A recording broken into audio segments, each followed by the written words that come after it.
Hello, I'm Juniper Owens, Director of the Academy of Integrative Mental Health and your host for today's episode. I am so excited to be back after our break this summer, and as we roll out this new season of the podcast, we are embarking on a new segment that we're calling Stay Cure-ious. And if you're curious about how that's spelled, it's C-U-R-E-I-O-U-S. Curious. Get it? Get what we did there? Anyway, in this series, we're diving deep into the world of mental health and wellness. We'll be reviewing a diverse range of providers, influencers, products, and even theories and interventions that claim to be the ultimate cure for whatever might be troubling you, whether it's the promise of complete healing, boundless happiness, or unshakable health. We're here to explore it all. Now, with nearly 2 decades of experience under my belt, I've worn many hats in the holistic health and wellness arena. I started off as a licensed massage therapist and then transitioned into the role of a social worker and a therapist. I co-founded a large integrative group practice and now focus on facilitating professional development and continuing education. Throughout my career, I've discovered something absolutely remarkable. Can you believe it's true? The learning never stops.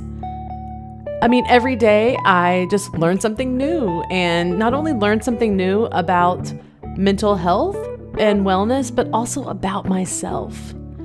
I get new insights and really shed light on my own hidden biases and my role in what Christy Harrison so eloquently dubs the wellness trap, which is coincidentally the title of her amazing new book, critiquing the multi-trillion-dollar wellness industry. As leaders in the integrative mental health field, it's crucial for us to remain vigilant and provide a balanced perspective on out-of-the-box mental health interventions. So in this series, our exploration will include holistic, alternative, spiritual, and wellness realms, but it comes with a commitment not to succumb to the allure of the one-size-fits-all treatments, fleeting trends, or language or beliefs that perpetuate the damaging cycle of rugged individualism, ultimately leading to shame and inequities in mental health. So join us in this series in challenging the status quo in mental health and wellness.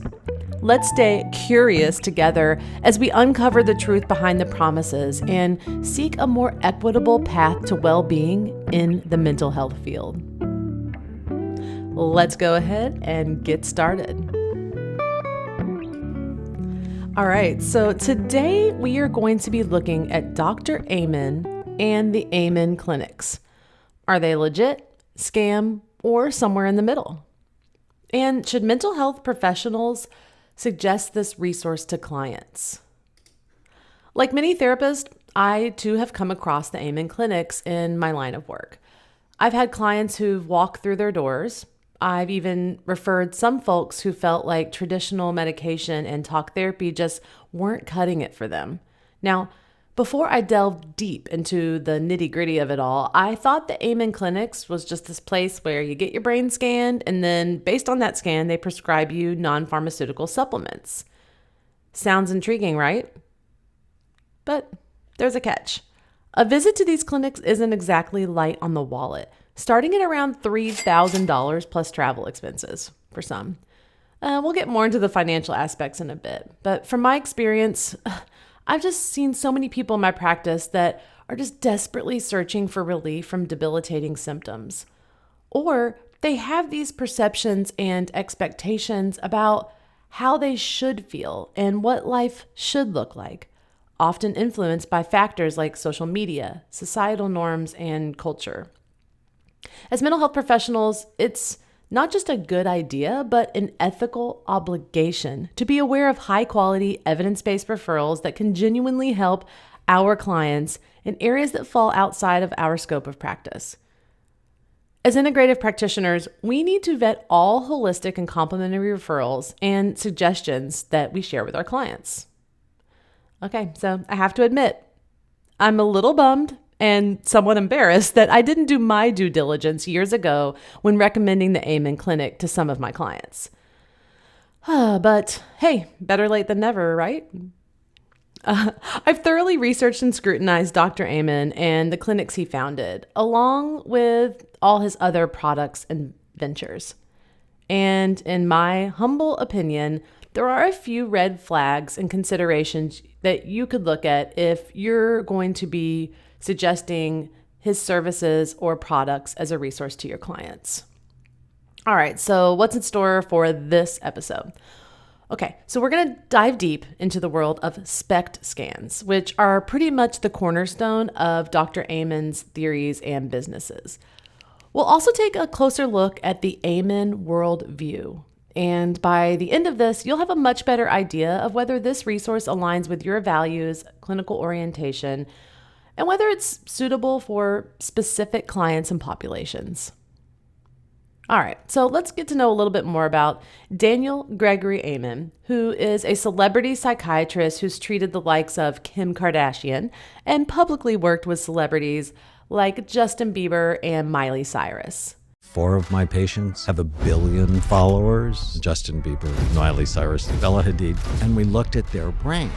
And what we found is... Thank you so much, Dr. Amen. Dr. Daniel Amen. The Washington Post once dubbed him the most popular psychiatrist in America. And even Dr. Oz has sung his praises, calling him one of the most gifted in the field of psychiatry. He's a pioneer in the field of psychiatry who uses brain scans to study the human brain. Dr. Amen has built a thriving business around the use of SPECT scans, imaging for diagnostic purposes. Now, here's where things get a little interesting.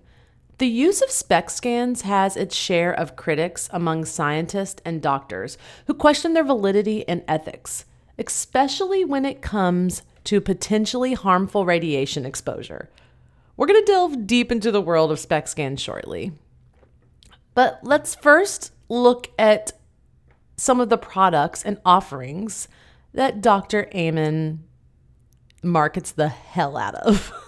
First up, we've got the Amen Clinics, a network of 11 clinics where clients undergo the infamous SPECT scans.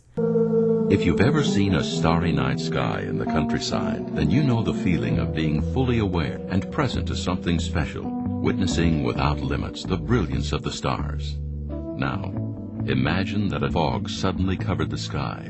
No matter how much you strain to see clearly, you can't. For millions of Americans who suffer from anxiety, depression, attentional, learning, or temper problems, this is what life is like for them. Try as they may, they find it difficult to live full and happy lives for reasons that may have been out of their control. Until now. Advances in neuroscience have shown that millions of people suffering from these problems may actually have brain abnormalities from causes such as substance abuse, trauma, stress, or genetic factors. Now, many of these limiting conditions can be identified and treated, often with surprisingly positive results. Your brain is involved in everything you do, how you think, how you feel, how you act, how well you get along with other people. When your brain works right, you work right. Amen claims these scans help in diagnosing various conditions and are followed by diet and lifestyle recommendations. But according to former employees, basically the majority of clients are diagnosed with ADD and receive almost identical recommendations.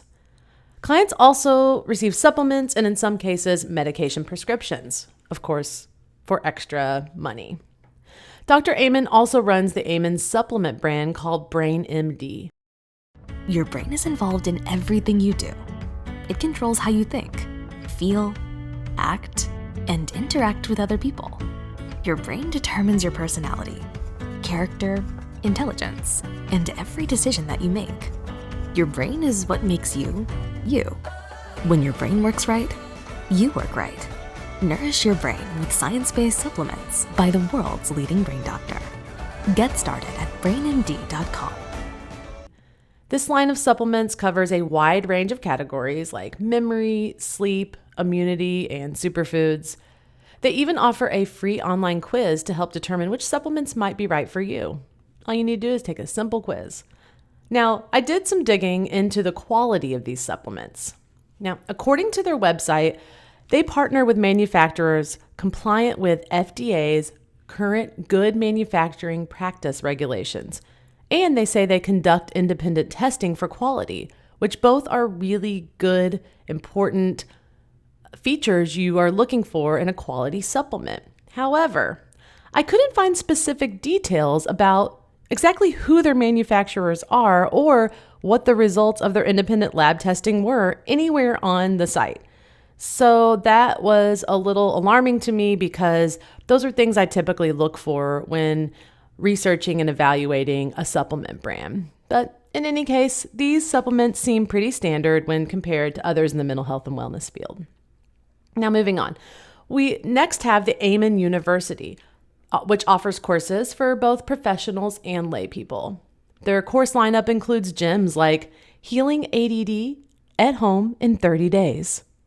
If you're looking to become a brain health professional, it'll set you back $997. Now, real quick, an aside, I don't know why the weird pricing on all these courses and master classes. Like, I do know why, because it's a marketing rule somehow, but it's like if everybody's doing it, is it really that like great of a marketing rule? I don't know. It just annoys me. But moving on. With an option to renew through a renewal exam, and you can also do that annually at the rate of $247. So it's $997, which we all know is $1,000, and then $247, which we all know is $250 every year to be a brain health professional. Now, unfortunately or fortunately, I haven't personally taken any of these courses, so I can't vouch for their quality. Now, you also might have come across some of Dr. Amen's New York Times best-selling books, and he has many of them. Also on the side, why are all books New York Times bestsellers? Pretty much every book I see now, they're like, it's a New York Times bestseller. And it's like, well, if every book's a bestseller, it just seems to lose some credibility for me, but I digress. These titles are often basically focus on things like feeling better quickly, conquering thoughts and anxiety, finding happiness eternally, and changing your brain for the better. They make some pretty popular and enticing claims, especially for those who are seeking relief from suffering or who've been immersed in the relentless grind culture of health and wellness, which says always be optimizing. But wait, there's more. Dr. Amen also offers a Your Brain is Always Listening music program featuring new age music by Gary Goldstein, complete with special tones and harmonies that promise to change your life. And all you have to do is listen. And don't overlook the Memory Rescue Program, featuring the catchy mnemonic Bright Mind. This acronym stands for blood flow, retirement and aging, inflammation, genetics, head trauma, mental health, immune system problems and infections, neurohormone issues, which are brain hormones, diabetes. What? Diabetes? Yes, that's a combination of diabetes and obesity. He had to put them into one word. And sleep. Now, while assessing biological factors is extremely helpful as mental health professionals, some critics, including myself, take issue with how Dr. Amen sometimes just oversimplifies extremely complex health issues, such as obesity, which isn't solely about weight, but involves overall health. Don't even get me started on the sham that is BMI. Okay, we're not going to go there in this episode, but yeah.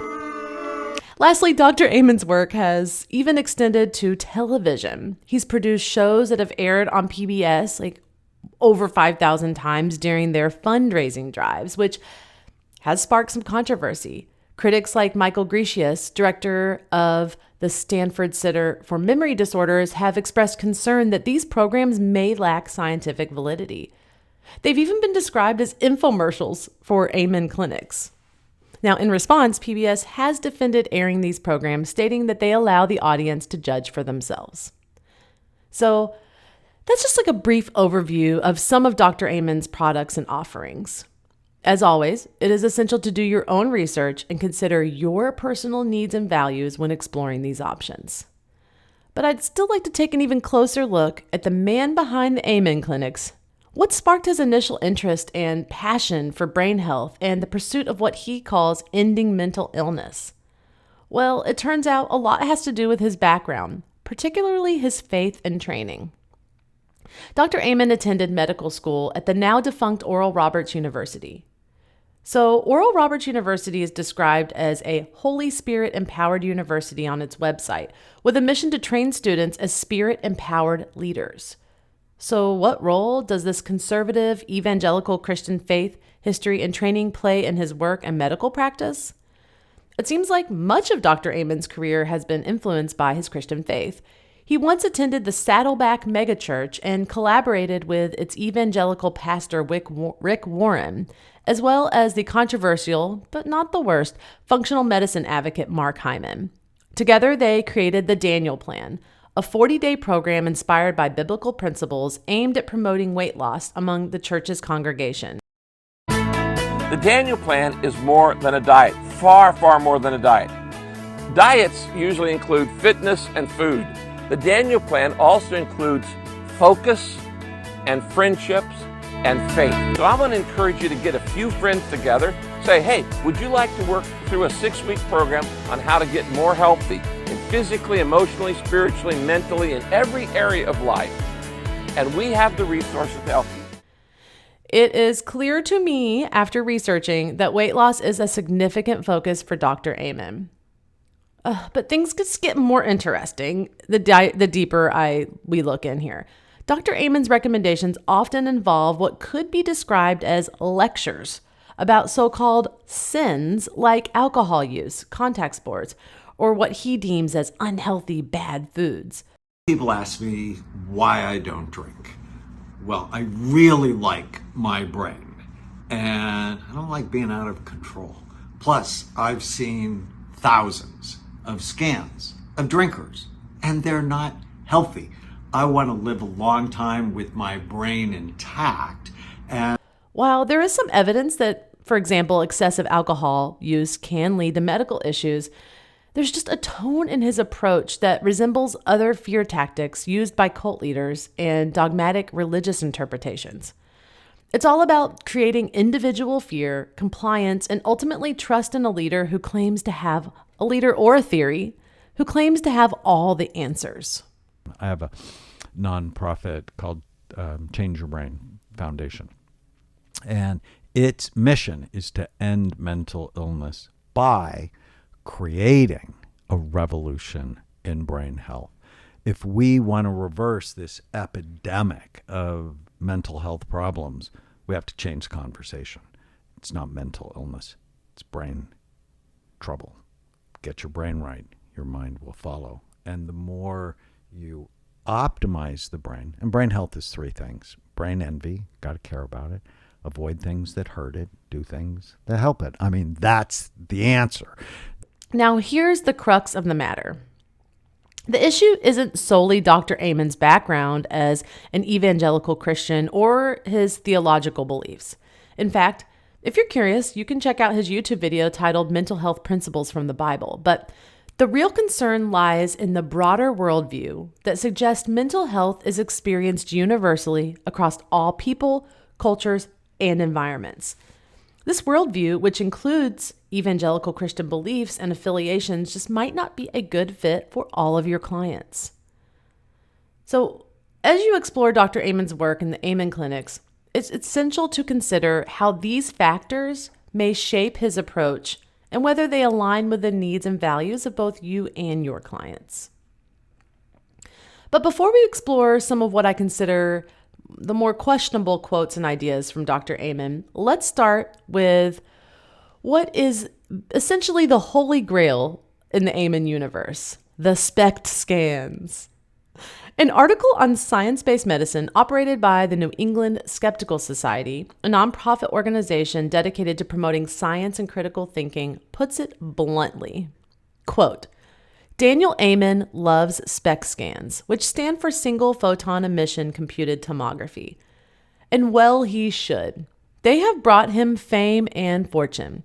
They have rewarded him with a chain of Amen clinics, a presence on PBS, lucrative speaking engagements, a $4.8 million mansion overlooking the Pacific Ocean, yes please, and a lineup of products including books, videos, and diet supplements. He grossed $20 million in 2012. End quote. I couldn't find any current financial info regarding his net worth or gross income after that time. So, what exactly are SPECT scans? Well, they're a type of nuclear imaging test that involves using radioactive substances and a specialized camera to create 3D pictures. These scans are distinct from X-rays because they can reveal how organs are functioning by mapping out blood flow. In brain health, they're often used to detect issues like clogged blood vessels, seizure activity, brain trauma, or conditions like Parkinson's. Now, here's really where the critics weigh in. Many in the medical community argue that using SPECT scans to diagnose mental health disorders and then prescribe behavioral, medical, and supplemental protocols is, at best, preliminary. Dr. Hall, a vocal critic of Dr. Amen, who's faced legal pressure by his team, states, quote, "I believe it is improper to charge thousands of dollars for a test that has not been validated and may not even be safe. I don't think any of Amen's research has provided clear evidence that patients who have had SPECT scans have superior clinical outcomes to treat patients who have not been scanned adequately. That's the bottom line, especially with an expensive test involving significant radiation.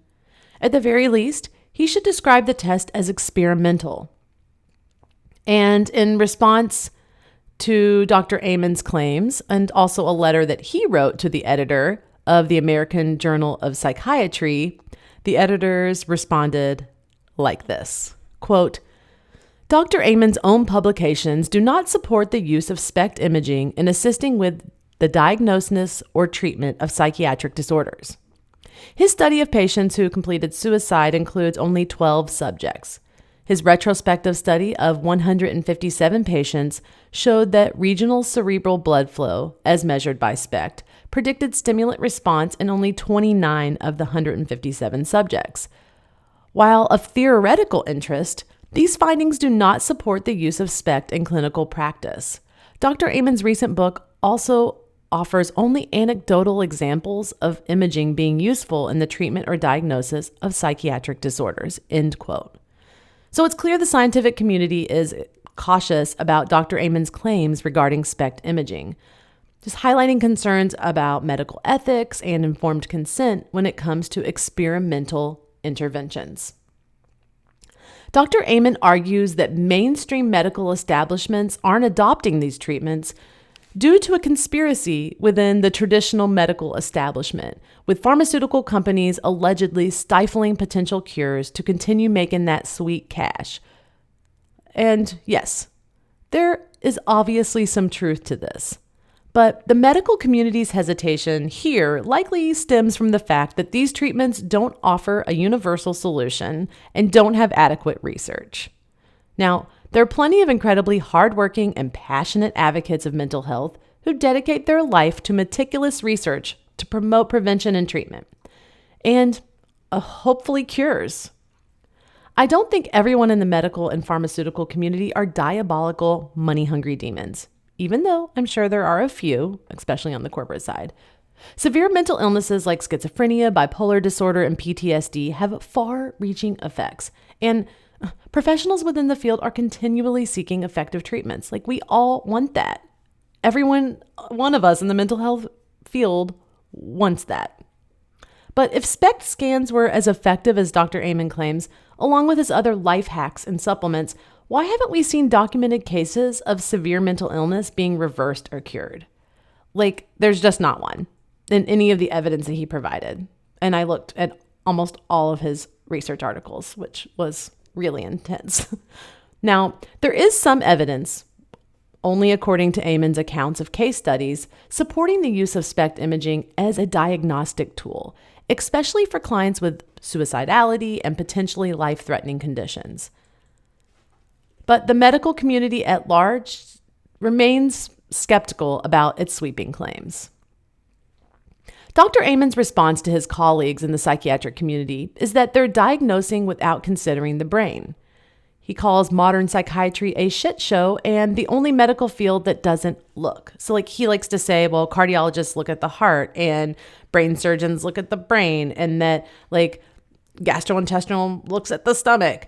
But Merely looking at the brain just isn't the magic solution to, quote, end mental illness. In reality, the number of people seeking mental health services continues to rise, not fall. So if these were so effective, we would be seeing numbers going down, right? Both arguments around diagnosis point to one of the central challenges in psychiatry: medicalizing mental health. In my view, it's more of an art than a science, as human behavior is a complex blend of environment, culture, biology, history, and so much more. It's just easy to be seduced by the allure of brain imaging and the promise of understanding why people do what they do.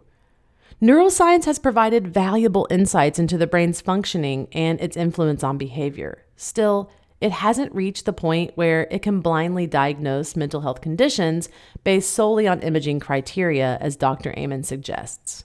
Now, the key takeaway here isn't to dismiss neuroscience, brain imaging, or brain-centric interventions, but to evaluate them critically and integratively.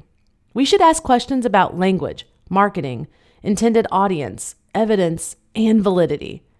Mental health and wellness are influenced by a multitude of factors. And again, I'm going to say it a million times, there's no one-size-fits-all solution. There's no one-size-fits-all solution. Sorry. I wish there was. In fact, even though we know which brain regions light up when we fall in love, like the nucleus accumbens, or the role of neurotransmitters like dopamine, brain imaging and anatomy alone cannot replace the nuanced understanding required to diagnose and treat psychiatric conditions accurately. Okay, I thought it might be good for us to hear from some of the clients of the Amen clinics. And I really didn't want to share my own clients' experiences that have visited Amen Clinic because I don't want to breach their confidentiality. And of course, there's a mix between either really bad reviews or really good reviews. And I just think it's important to hear a little bit about what some people experience going to the Amen Clinic. Again, our entire conversation has been around not that what they're talking about isn't helpful or useful. It's the way that they're talking about it and the amount of emphasis put on the SPECT scans.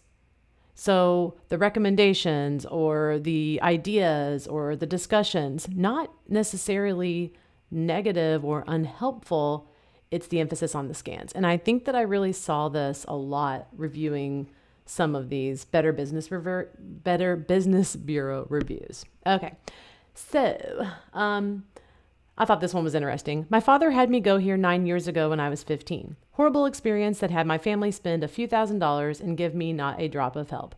I wouldn't recommend this place to anybody, but what I really loved was their response. We're really sorry to hear that your time wasn't helpful. We can't speak to your case, but we see and help thousands of children and adolescents a year. This is what I love.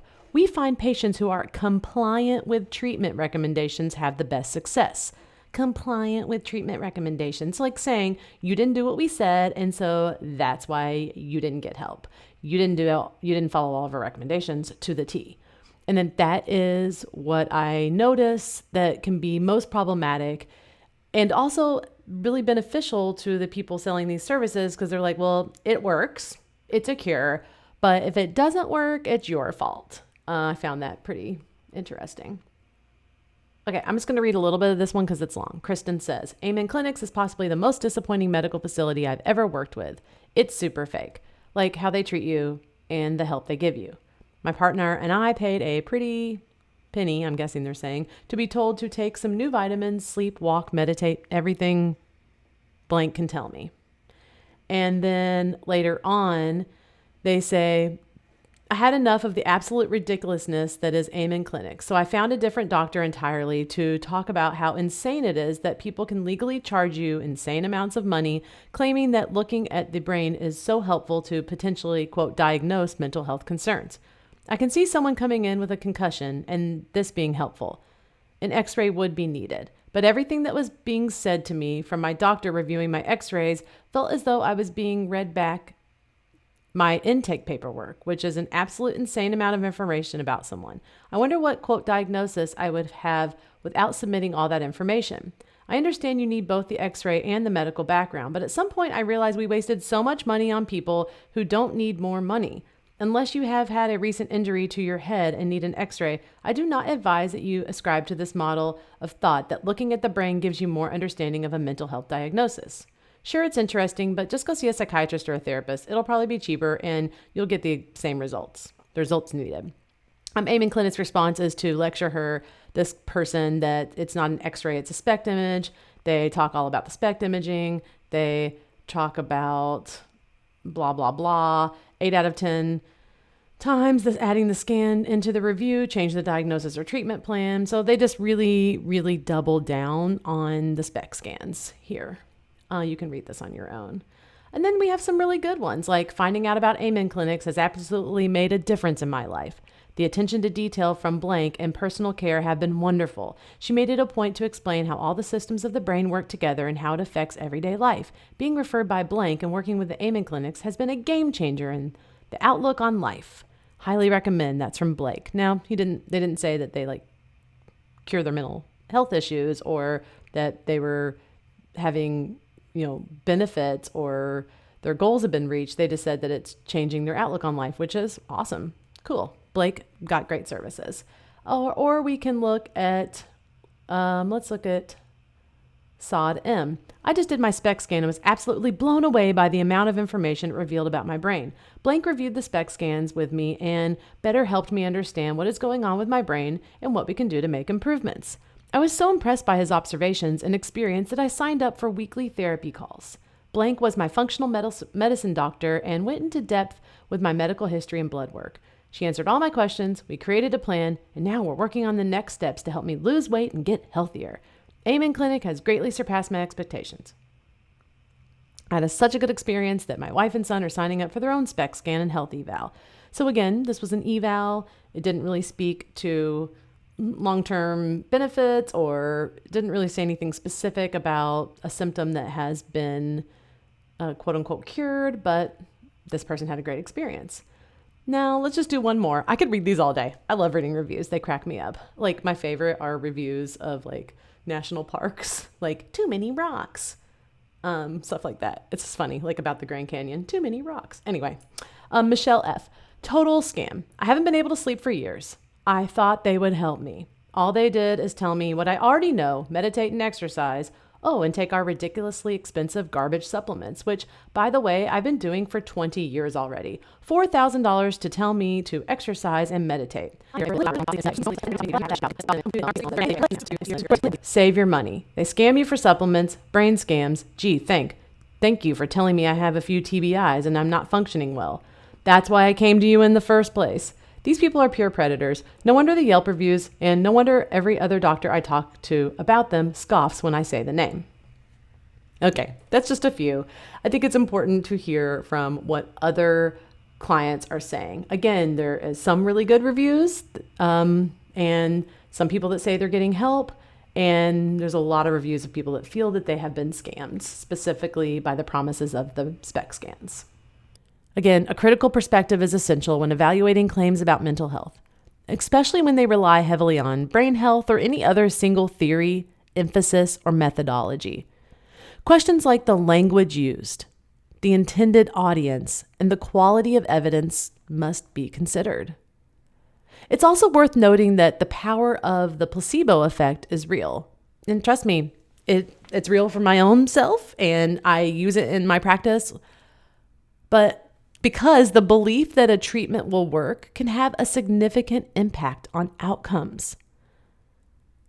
While many individuals report positive experiences with Dr. Eamon's scans and recommendation, the placebo effect just probably plays a significant role in these experiences. So that's why it's just crucial to approach these claims with a discerning eye. I like a study. There's this one study that I found that participants who were given just completely nonsensical word salad explanations for their behavior, they found it more satisfying and accurate when those nonsensical explanations were prefaced with brain scans indicate. And that just shows how easily our perceptions can be influenced by language, for example. And this really comes into play here when Dr. Eamon presents studies as evidence of reversing brain damage. And one of those studies is one that he talks about all the time, which was his NFL study. And in this study, there was a lack of control groups and also the open label design. And it just really raised questions about the validity of the findings. Like he said that you could reverse brain damage in the study. And it didn't have a control group, which a control group is one group that gets the intervention and another group that doesn't, the intervention that's being studied. This one did not have that. Every participant received the SPECT scans. Also, an open label design is when the participants are not receiving a placebo. They know that they're getting the intervention. So in this study, the participants knew they were receiving supplements. So in most studies, the patients don't know whether they're receiving the placebo or the medication that they're studying or supplements. So it's kind of like not the most valid study, but he cites this one all the time. Trust me, just go to a few of his YouTube channels or interviews and you'll hear it. In the words of Dr. Daniel Carlat, a psychiatrist at Tufts University who underwent the scanning himself and also the initial evaluation with Dr. Amen himself at one of his clinics, he sums up his experience with the clinic scans like this, quote, "The next day, I'm back at my office. I see my patients, listen to their troubles, try to understand what drives their suffering, and prescribe my nostrums. I deal in brain trouble, and meaningful pictures of what is going on behind their pained expressions would aid my work immeasurably. After my last patient, I pull out Amen's snapshots of my own brain.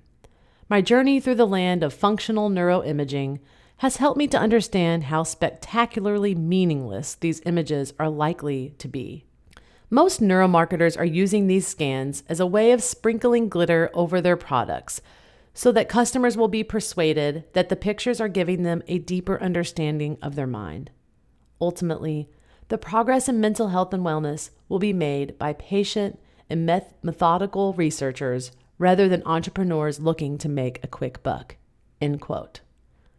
Remember that while neuroscience and brain imaging offers valuable insights, they're just pieces of the intricate puzzle of mental health. It's crucial to approach these tools and interventions with a critical and integrative lens. So what do you think about the controversy around Amen's SPECT scans and how they could be potentially helpful or harmful to your clients? In a world driven by capitalist cultures, access to wellness resources often hinges on factors like financial means, time, and physical ability. As therapists, we have a responsibility to be mindful of these nuances and ensure our recommendations align with the unique needs and circumstances of our clients. It's crucial, again, to acknowledge there's no one-size-fits-all solution. Human behavior is a complex tapestry woven from various threads, including environment, culture, individual differences in personality, biology, history, and socioeconomic status.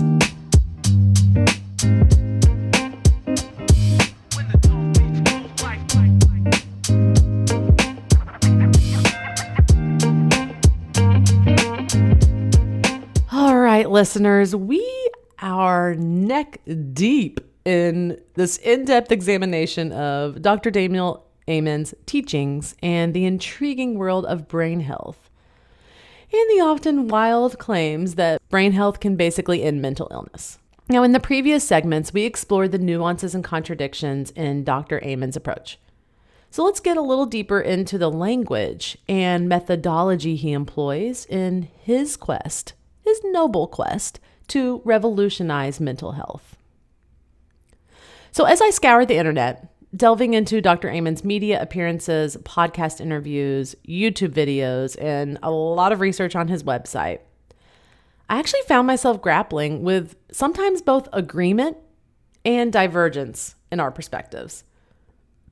I also got really bored of the repeated stories that he tells, examples, all the case studies he uses over and over again. And he actually often cites his adopted children who are his nieces and nephews. And he actually uses this example as why he became so passionate about ending mental illness.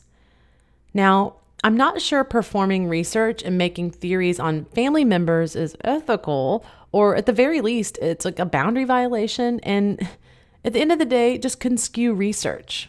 And it actually reminded me of Piaget. Didn't you all remember learning the Piaget's stages of learning and development? Basically, everyone gets taught this, in whether you're in education, social work, or mental health. And Piaget completed all of his initial research on his own children. Isn't that interesting? The theories that we learn just all from white men in the 60s through the 80s. But I digress.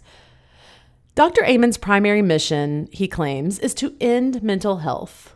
I don't even know what that means, but that's what he says. He sometimes says end mental health, and sometimes he says to end mental illness. But the way he wants to do that is by reshaping our understanding of brain science and health. He says that individuals don't suffer from mental health issues at all. Instead, they have brain health issues and disease. According to him, aligning your brain correctly will lead to a sound mind and body. He often says, once you see your brain, you can develop a relationship with it and then make it better. Because of course, in his view, it's always about being better. His messages revolves around optimization, happiness, and achieving the state of being right. Dr. Amen lays out his vision for ending mental health issues on platforms like Mark Hyman's YouTube channel, where he discusses, in a very catchy title, Daily Hacks for Better Brain Health and Ending Mental Illness. In this video, he uses his scans to emphasize the importance of blood flow in the brain, touches on nutrition, and then shares a story of a person, one of his clients, who discovered that corn was the root cause of their suicidal ideation through an elimination diet. It's cold! A big corn Vietnam, it has the juice. I can't imagine a more beautiful thing. It's cold! I can tell you all about it. I mean, look at this thing. When I find it, I do anything. It's cold! Wouldn't that be nice if corn was the culprit of all your problems? Never mind the world you find yourself living in or the biology you were gifted. While here at the Academy of Integrative Mental Health, we advocate for the inclusion of nutrition in integrative mental health treatment plans. It's essential, however, to acknowledge that nutrition alone does not constitute a comprehensive solution for most individuals. Furthermore, we must address the deeper issues surrounding access to fresh foods, agricultural politics, and the weaponization of food in marginalized communities. Dr. Amen has a tendency to take well-established principles like, for example, cognitive distortions in cognitive behavioral therapy and present them using highly polarizing language, which is like, Dr. Amen, that's also a cognitive distortion, black or white thinking, all or nothing thinking. But he basically suggests that like all of your problems can be resolved through the right hacks, exercises, his supplements, and his books. This approach overlooks the intricate and multifaceted nature of human life. And again, the significant societal and political factors at play. Not everyone can perform the daily rituals for a better brain, he suggests, or afford the supplements. And again, it simply just won't work for everyone. In his interviews, such as the one with Lewis Holmes entitled, another catchy title, Do This First Thing in the Morning to Completely Heal Your Mind and Body.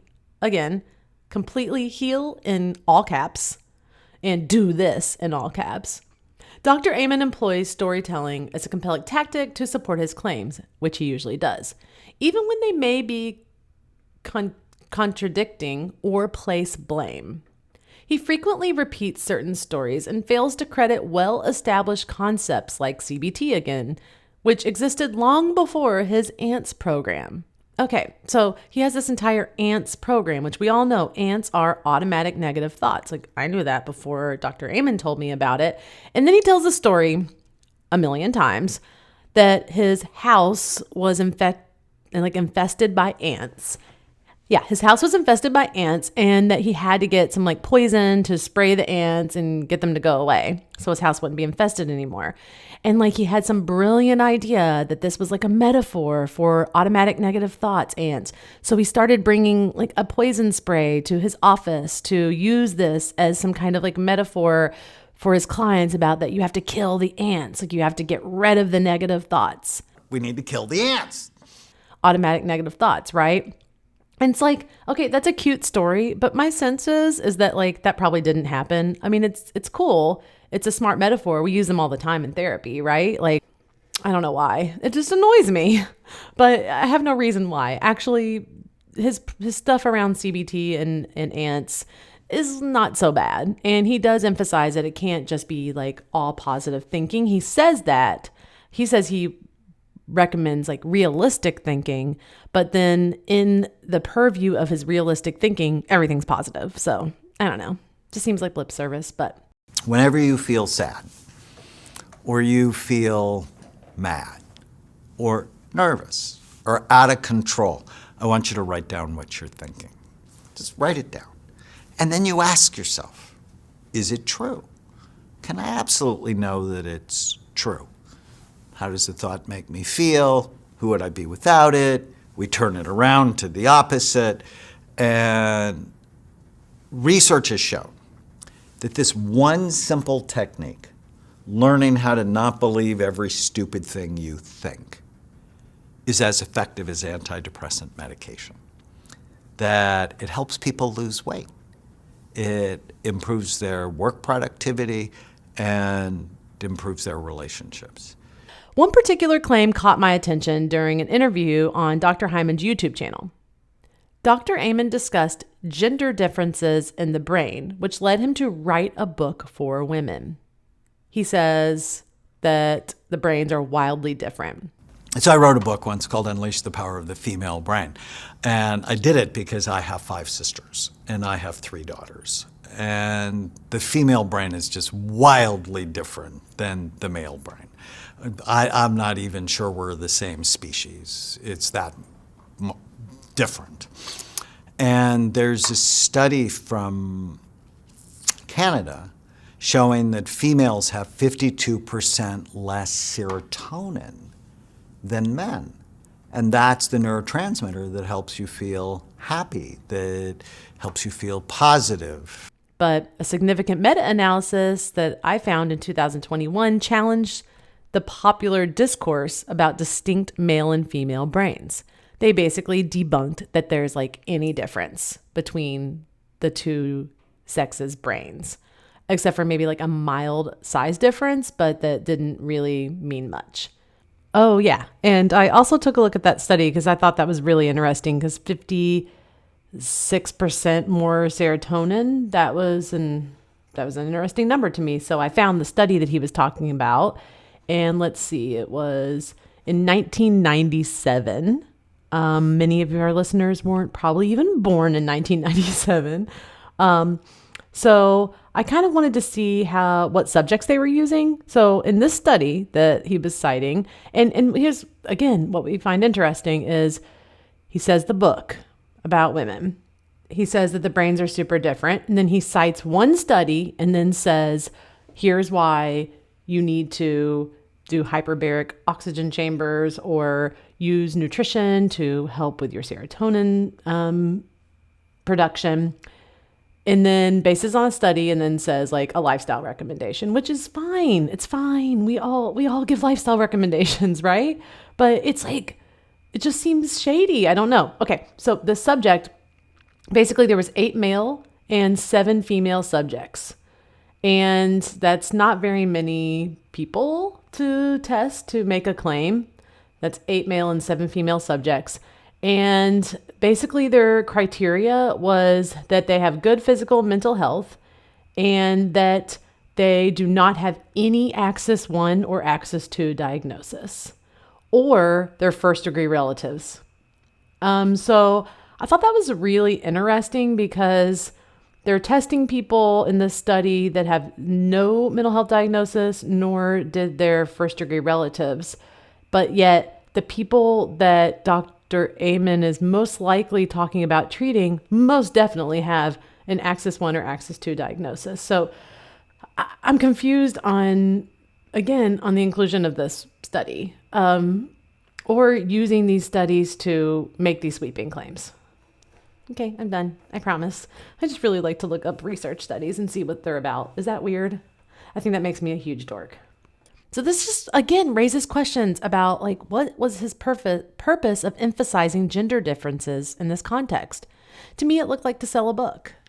I mean, maybe not. Maybe he's just really passionate about it and wants to address different topics within brain health. But again, the language, the extreme, dramatic, and polarizing language used just raises concerns for me. It's noteworthy that most of Dr. Amen's interviews are conducted on popular podcast and YouTube channels rather than within medical or educational context. Like interviews that are titled, Justin Bieber's Doctor Reveals Secrets Around Brain Health. Like, just because you're Justin Bieber's doctor means like you're right? Everything you say I should listen to? I don't know. What sets off alarm bells for me is not the content of Dr. Amen's ideas, which actually the content of his ideas often align with the goals of many mental health practitioners. That's not the problem necessarily, but it's the way he presents them. So just using language that characterizes the brain as either right or wrong, behavior as good or bad, and labels brains as damaged or bad. And if your brain's not right, your mind's not right.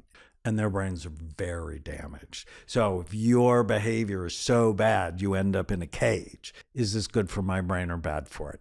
And when it works right, you work right. So this type of language is actually doing the opposite of what Dr. Amen says that he's trying to do with revolutionizing and ending mental illness by brain health. He says he's trying to reduce stigma. And I think that's amazing. Like, reducing stigma around mental illness is one of our goals. However, when you're using this like extreme polarizing language and defining things as good or bad, that's actually increasing stigma, in my opinion. Because it's like saying if you're not doing the right things for your brain health or mental health, then there's something wrong with you. And that's just putting stigma right back in the conversation. Okay, here's another one. Dr. Amen's preoccupation with brain injuries, particularly those related to contact sports, leads him to consistently recommend paddle sports as a solution. Now, here's the caveat. Absolutely, we know that assessing for TBIs, traumatic brain injuries, is extremely important in mental health, and brain injuries do affect one's personality, mood, and behavior. So yes, this is a big one. But like, for some reason, on the interviews that I heard Dr. Amen on, he basically just talks about paddle sports. Like, that's his huge solution to brain injuries. I've been telling people table tennis is the world's best brain game. What? Why? You got to get your eyes, hands, and feet all to work together while you think about the spin on the ball. It's aerobic chess. Wow. Brand new study was presented at the American Academy of Neurology this week that table tennis improves Parkinson's disease. No way. And I love it. So what kind of exercise should you do? People who play racket sports live longer than anybody else. And coincidentally, he himself is apparently an excellent table tennis player. So it's no wonder he quotes this like one study repeatedly about the benefits of paddle sports on the brain. Again, I have no doubt that paddle sports could be beneficial to the brain and body. No doubt. I just find it hilarious that it's like the only non-contact or least likely to sustain a head injury like activity he can think of. What about swimming, walking, Pilates, cornhole, playing with your kid, petting your animals, gardening? I mean, I could go on and on.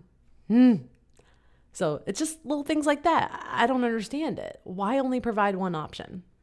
Okay, another thing that kind of raised red flags to me was Dr. Amen's dismissal of certain news as not real news. This like really piqued my interest because I was like, whoa, that sounds a lot like certain conspiracy theories around fake news. And it just really highlights his selective approach to information. He asserts that news companies have a singular objective: to sell advertising. Furthermore, he claims that the only thing the news people do are trying to do is scare people. That's kind of what he says. The news people, all they're trying to do is scare you. Did you know this will horrify you? Dr. Amen recommends avoiding fake news and suggests reading good news daily instead.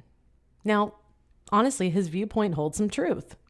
News corporations undoubtedly operate as a business in order to generate profit and continue running. Also, just like your own business, Dr. Amen, or my business. As a business owner, I get that. We do have to do things to keep the wheels turning. And also, we do know that in news, they often follow the mantra, if it bleeds, it leads. Psychologically, people are more apt to pay attention to news that is scary or dangerous rather than news that is more benign or feel-good news. And many individuals do experience stress, anxiety, and general dissatisfaction when exposed to a constant barrage of news. So yes, it's essential to monitor our media consumption, but I kind of approach this topic with caution, actually. I agree that a balanced media diet is crucial, but I hesitate to label all news as not real or fake. Actually, many dedicated journalists provide in-depth reporting on genuine issues that impact our global community. It's undeniably difficult to watch the news because it confronts us with the harsh realities of suffering, injustice, corruption, and destruction. Life is both challenging and beautiful, and consuming news can just overall evoke overwhelming emotions. So, achieving a balance between positive news and an honest portrayal of reality is essential. And yes, maybe our brains and bodies haven't evolved to the point of consuming a constant barrage of stimulation. That is 100% true. Again, we need to have that balance so we can maintain, though, a realistic perspective on the world and conversely, our own mental health. Basically, in my view, if you're breathing in this world, you're going to experience moments of anxiety or sadness. It's inevitable, even if that's not part of your mental health. Life is a complex tapestry of experiences, and it's essential to approach media consumption with both balance and skepticism. Ultimately, the choice of how to engage with the news lies with the individuals. Each person must decide what's best for their mental well-being and how they navigate the complex world of media. So I want to just end and close this conversation with just a few more gems from Amen's multitude of interview appearances on popular health podcasts that are usually hosted by people that have no medical training or background. I was an evil ruler and I wanted to create mental illness. What would I do? I'd create American society with fast food restaurants everywhere, with food deserts, with this notion that alcohol is a health food, or marijuana is innocuous, or the news is in fact the news, because the news is not the news. The news is a marketing device for advertisers to make money, and they scare you, where millions of amazing things happened yesterday, but you never hear about them because they don't get eyeballs. Fear is a primitive response. The brain pays attention to fear first, and so they scare you. And in that way, they can sell you the medications that have this laundry list of side effects. The D is diabesity. We could just go on and on about this one, but I have published several studies now that say as your weight goes up, the physical size and function of your brain goes down. And if you're overweight, you automatically now have 5 risk factors.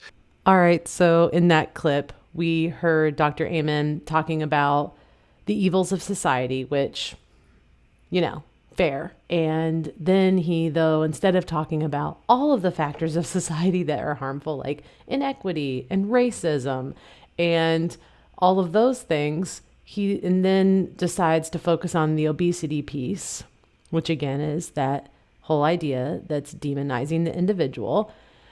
Then we move to talking about the news and how it's meant to scare you, which is then meant to sell you. But then he focuses again on medications for mental health, which, yes, we understand.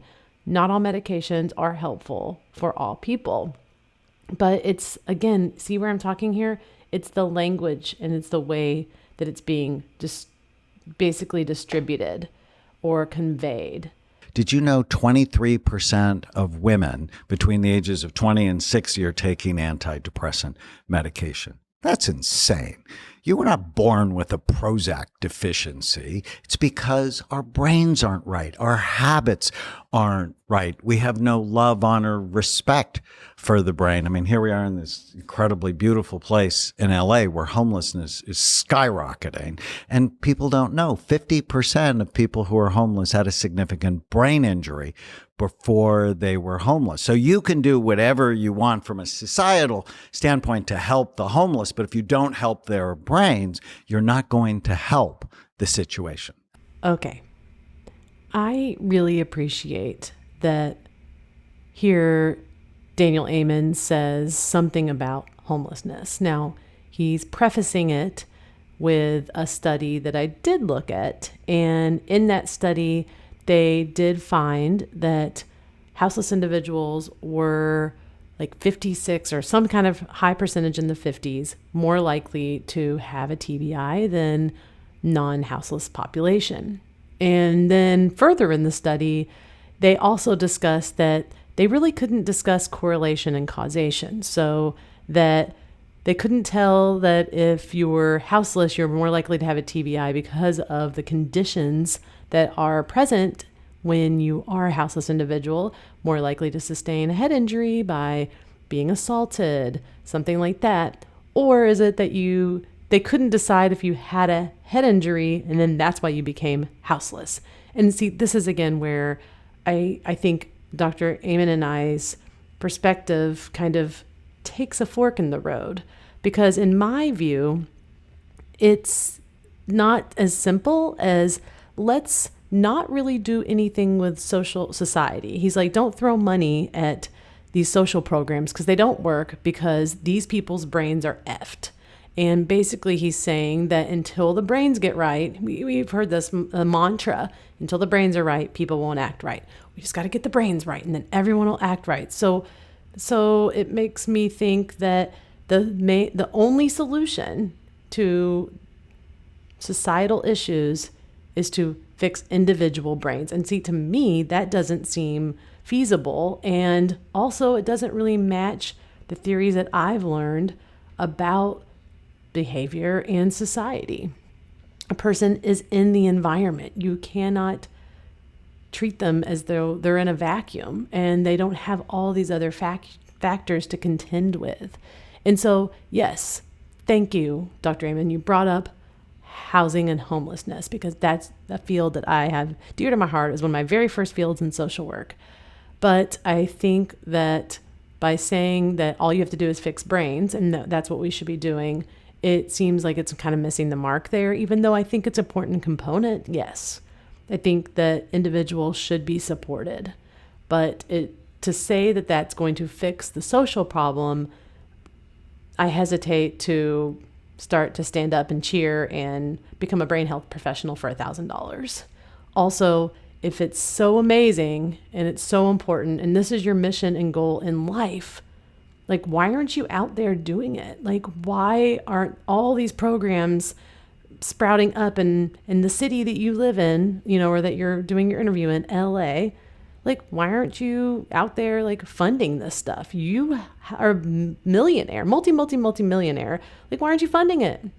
Why aren't you funding these programs? This is my question. Okay. Whew. As you all can tell, I get pumped up. And it's not just Dr. Amen here. This issue is so far-reaching that's why we're doing a series on it. All right, peeps. What do you think? Is Dr. Amen a maverick or a charlatan? I've got a hangnail, chronic bursitis, and a nervous tic. I I suppose this is science's answer for all of them. Friend, this has a secret ingredient which will absolutely relieve every single symptom of hangnail, bursitis, tick, all the ancient diseases that have plagued mankind. Are his scans worth the substantial investment? Would you recommend his books, videos, podcast, or the Amen Clinic to your client or clients? Spoiler alert, I am not going to answer those questions for you and your clients. The landscape is complex and preferences vary from case to case. As therapists, our role is not to prescribe or dictate, but to present information, all while remaining aware of our own biases.